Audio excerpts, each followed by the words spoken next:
សូមជម្រាបសួរលោកគ្រូល្អអង្គុយចុះអរគុណលោកគ្រូថ្ងៃនេះលោកគ្រូនឹងបង្រៀនមេរៀនថ្មី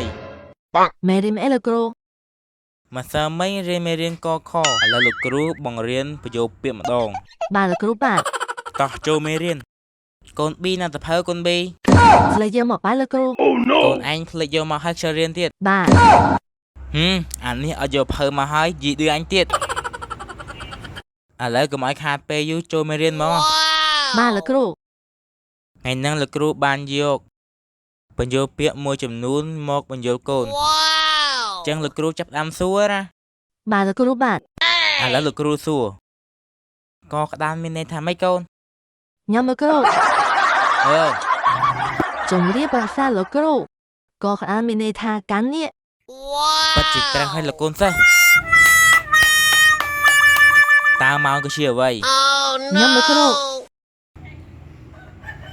ម៉ោងមានន័យថានាឡិកាពិតជាត្រឹមត្រូវចុយឯហ្នឹងមិនចាឯខ្សែសំណួរទៅរហូតឥឡូវលោកគ្រូសួរសំណួរមួយទៀតតើពេលវេលាគឺជាអ្វី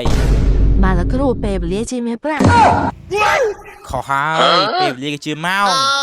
លោកគ្រូចង់ម៉ោងជាអីម៉ោងក៏ជាពេលវេលាហ្នឹងហើយ